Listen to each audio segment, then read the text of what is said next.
नमस्कार, आप सभी का बहुत बहुत स्वागत है। आप देख रहे हैं विपक्ष ऑलवेज बेदम। मैं हूं परवीन शेख। कांग्रेस के सीनियर नेता शशि थरूर और खड़गे में जुबानी जंग छिड़ी है। मल्लिकार्जुन खड़गे ने आपातकाल की 50वीं बरसी पर मोदी सरकार पर जमकर निशाना साधा। खड़गे ने कहा कि देश में 11 सालों से अघोषित आपातकाल है। इसी दौरान खड़गे ने थरूर पर भी निशाना साधा। उन्होंने कहा, हमारे लिए देश पहले, लेकिन कुछ लोगों के लिए मोदी देश से पहले हैं। जिस पर शशि थरूर ने नाम लिए बगैर अपने अंदाज में बड़ी बात कह दी। थरूर ने शायराना अंदाज में लिखा है कि उड़ने की इजाजत मत मांगो, पंख तुम्हारे अपने हैं और आसमान किसी का नहीं है। वहीं पंजाब की सियासत में भी उस वक्त भूचाल आ गया जब शिरोमणि अकाली दल के सीनियर नेता और पूर्व मंत्री बिक्रम सिंह मजीठिया को राज्य की विजिलेंस ब्यूरो ने मनी लॉन्ड्रिंग और अवैध संपत्ति के मामले में गिरफ्तार कर लिया। इधर आप नेताओं जिनमें सौरभ भारद्वाज और सत्येंद्र जैन के हजारों करोड़ के अस्पताल घोटाले में भी एसीबी को जांच की मंजूरी दे दी गई है। कैसे कांग्रेस में मचा है घमासान, पंजाब की सियासत में क्या आया है नया मोड़, इसी पर चर्चा के लिए स्टूडियो मौजूद है कैपिटल टीवी के editor in chief doctor Manish Kumar और एग्जीक्यूटिव एडिटर राजीव कुमार। आप दोनों का बहुत बहुत स्वागत है। धन्यवाद। डॉक्टर साहब, कांग्रेस जिस तरह से आपातकाल को लेकर पलटवार किया, तो वो क्या है? क्या यहाँ पर वो हजम नहीं हो रहा है जो सच्चाई है? देखिए, शशि थरूर ने तो आज वो पंछी पेठा आता है ना, तो पंछी उड़ा दिया है ना, चिड़िया का फोटो लगा दिया और कह दिया चल उड़ जा रे पंछी, ये पार्टी हुआ बेगाना। आप अपनी ही पार्टी के नेताओं से लड़ोगे? ये मल्लिकार्जुन खड़गे पार्टी के अध्यक्ष है, अपने सांसद को वो आदेश देंगे कि आप पब्लिक में झगड़ा करोगे, कटाक्ष करोगे, तंज कसोगे। इसका मतलब है कि मल्लिकार्जुन खड़गे अपने मालिक को खुश करने की कोशिश कर रहे हैं। एक बात बिल्कुल क्लियर हो गई कि शशि थरूर अब कांग्रेस के बस में नहीं आने वाले जी। और इसलिए उन्होंने सिंबॉलिक, पढ़े लिखे व्यक्ति है ना, ये राहुल गांधी तो है नहीं, मल्लिकार्जुन है नहीं, या फिर वो जो सोशल मीडिया में तमाम लोग जो गाली गलौज की भाषा, पढ़े लिखे लोग बहुत कायदे से कहते हैं।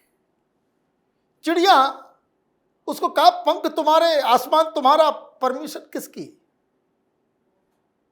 उन्होंने साफ साफ एक इंडिकेशन दे दिया कि शायद ऐसा लग रहा है, जो आगे चल करके बात आएगी, कि प्रधानमंत्री मोदी आपको डेलीगेशन में भेज दे रहे हैं। अभी आप मॉस्को चले गए थे, वो वीडियो बड़ा वायरल हो रहा है। फ्रेंच भी बड़ी अच्छी तरीके से बात करते हैं। तो मैं भी किसी ने पूछा होगा कि भाई आप सरकार के कामकाज में आप विदेश जा रहे हैं और आप जो है परमिशन नहीं ले रहे हैं। तो उन्होंने यही कहा, परमिशन किससे लेना है, क्यों लेना है? और एक नया सिस्टम बन रहा है कि तमाम अपोजिशन पार्टीज के एमएलएस के लिए पार्लियामेंट्री एक कमेटी बनाई जा रही है कि जो देश, जिस तरह से हमारी टीम गई 30-30 देशों में घूम के आई, उसका उनको हेड बनाया जा रहा है। तो आपसे पार्टी नहीं संभल रही राहुल गांधी, और मामला गड़बड़ाता है तो आप गायब हो जाते हो और पता नहीं कहां भाग गए, आप कहां छिप गए, पता नहीं चल रहा। तो कांग्रेस पार्टी के लिए तो बहुत बड़ी दुविधा हो गई है। और दुविधा, बीजेपी वाले तो हंस ही रहे हैं, इंडी गठबंधन के तमाम लोग भी हंस रहे हैं, क्योंकि हर पार्टी से लोग जो है शशि थरूर के साथ खड़े हैं। भाई, देश पहले है, गांधी परिवार पहले नहीं है। उन कांग्रेसियों को यह बात समझ में नहीं आ रही कि आप अगर शशि थरूर के ऊपर हमला करोगे तो और आपकी साख खराब होती चली जाएगी। बिल्कुल, शशि थरूर ने तो अपने इरादे साफ कर दिए हैं, लेकिन आपातकाल पर घिरी कांग्रेस जो है वो भी बुरी तरह से फंसी हुई नजर आ रही है। देखिए, कांग्रेस और इसके कुछ नेता, ये राहुल गांधी का जो अभी कुनबा राजनीति में है, ये सब बेशर्म लोग हैं। ये कहा जा सकता है राहुल गांधी जो बार बार हर मंच पर कहते हैं कांग्रेस के बब्बर शेर, ये बब्बर शेर नहीं, भीगी बिल्ली है। इतनी भी बेशर्मी काहे की छोटे से चुनाव जीतने के लिए? आपको क्यों ऐसा लगता है कि शशि थरूर को निकाल देंगे बाहर तो केरल का चुनाव हाथ से गया? यही तो डर है। नहीं तो इतने आमने सामने होकर बात करने पर, राहुल गांधी के खिलाफ बोलने पर, राहुल गांधी के बारे में बोलने पर और सीधे राहुल गांधी से सवाल पूछने पर क्या कांग्रेस के अंदर कोई नेता टिक सकता है? अभी तक तो नहीं टिका। ये लक्ष्मण सिंह कौन सा गुनाह किया था? ये तो दिग्विजय सिंह के भाई, और दिग्विजय सिंह राहुल गांधी के बहुत करीबी व्यक्ति, फिर भी लक्ष्मण सिंह को बाहर निकाल दिया। भाई तुम रॉबर्ट वाड्रा के बारे में, प्रियंका वाड्रा के बारे में, राहुल गांधी के बारे में क्यों बोल रहे हो? तो मजबूरी है, और मजबूरी और बेशर्मी पूरे विपक्ष के अंदर है। इमरजेंसी के दौरान जिन लोगों के बाप को गिरफ्तार करके जेल में रखा गया, उनके बेटे आज कांग्रेस के तलवे चाट रहे हैं उनके साथ गठबंधन में। और वो लोग, अखिलेश यादव जैसे लोग, ये कह रहे हैं कि देखो भाई अभी अघोषित आपातकाल है, उसके बारे में चर्चा होनी चाहिए। मतलब अघोषित आपातकाल इन्होंने बता दिया तो उसके बारे में चर्चा हो, लेकिन जो घोषित किया गया आपातकाल उसके बारे में चर्चा नहीं होनी चाहिए। आप अपने पिताजी से कभी पूछ लिया करते कि जेल में आपके साथ क्या हुआ था, और उसी के कारण आप राजनीति में आए। अगर इमरजेंसी नहीं लगा होता तो न लालू प्रसाद यादव इतना जल्दी इतने बड़े नेता बन जाते, और न रामविलास पासवान बनते, न नीतीश कुमार बनते, और न ही ये मुलायम सिंह यादव बनते। ये जेल जाने का परिणाम हुआ कि इन लोगों की पॉपुलैरिटी बढ़ी। ये जनता पार्टी किसी और ने बनाया, आंदोलन किसी और ने किया, ये मोहल्ले मोहल्ले में हंगामा करके ये उनके आसपास रहने के कारण इतने बड़े नेता बन गए। तो जो बेशर्मी इन पार्टियों के अंदर है, वही बेशर्मी कांग्रेस में गांधी नेहरू परिवार के अंदर है। अभी अगर इनको लगता है कि ये मिशन पर पीएम मोदी भेज रहे हैं, पीएम मोदी के आवास पर शशि थरूर की मीटिंग हो रही है, अपने डिप्लोमेसी के लिए देश की बात है, ये राहुल गांधी को समझ में या खड़गे को समझ में नहीं आएगा कि फिर से शशि थरूर को क्यों रूस भेजा जा रहा है, क्यों ब्रिटेन भेजा जा रहा है, और उसके साथ साथ ग्रीस भेजा जा रहा है। एक बगल में साइप्रस की यात्रा करके आए हैं पीएम मोदी जी, और तुर्की को घेरने के लिए ग्रीस में ये भेज रहे हैं अभी शशि थरूर को। तो 3 देशों के मिशन पर वो जा रहे हैं, वो देश के लिए जा रहे हैं, अपने लिए नहीं जा रहे। लेकिन खड़गे कहते हैं कि हम तो देश के लिए सोचते हैं, व्यक्ति अपने आगे बढ़ने के लिए सोचता है, उसकी बात नहीं करते। ये शशि थरूर के बारे में उन्होंने बोला। लेकिन ये नहीं कह सकते कि राहुल गांधी किसके लिए काम करते हैं, सोनिया गांधी किसके लिए काम करती है, या फिर ये व्यक्तिगत विकास नहीं तो राष्ट्र का विकास कैसे हो रहा है जब नेशनल हेराल्ड के 5,000 करोड़ अपने जेब में डाल लिए।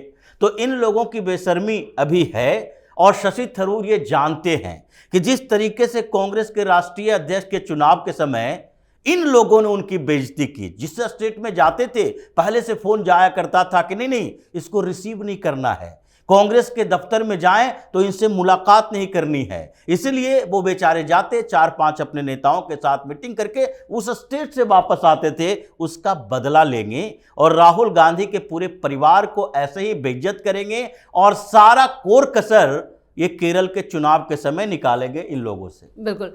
और इधर पंजाब में भी घमासान मचा है। विक्रम मजीठिया की गिरफ्तारी क्या पंजाब की सियासत में नया मोड़? देखिए, कोई नया मोड़ नहीं है, ये तो वही काम कर रहे हैं जिसके बारे में ये पहले यहाँ दिल्ली में चीखता चिल्लाता था।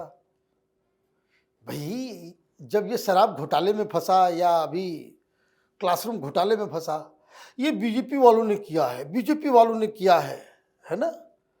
तुमने क्या किया? ये खीज मिटाई जा रही है। खीज किस बात की है? तो ये वही मजीठिया है जिसको लेकर के ये ड्रग्स माफिया है, ड्रग माफिया है, ड्रग माफिया है,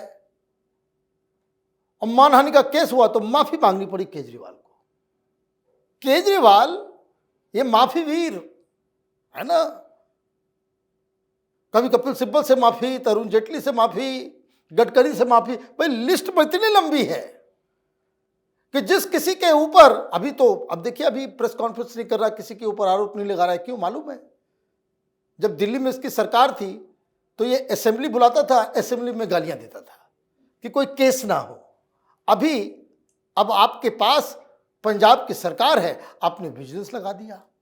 खैर, मजीठिया साहब पावरफुल आदमी है, वो इन सब चीज़ों से न डरेंगे और ना ही उनका बाल बांका होगा। इस तरह के कई अटेम्प्ट्स लिए गए मजीठिया को फंसाने के लिए, और हर बार कोर्ट से उनको राहत मिल जाती। सुप्रीम कोर्ट भी नहीं आना पड़ता, वो चंडीगढ़ हाई कोर्ट में ही मामला जो है वो निपट जाता है, पंजाब हरियाणा हाई कोर्ट में उसमें ही निपट जाता है। तो ये एक वैसा ही अटेम्प्ट है।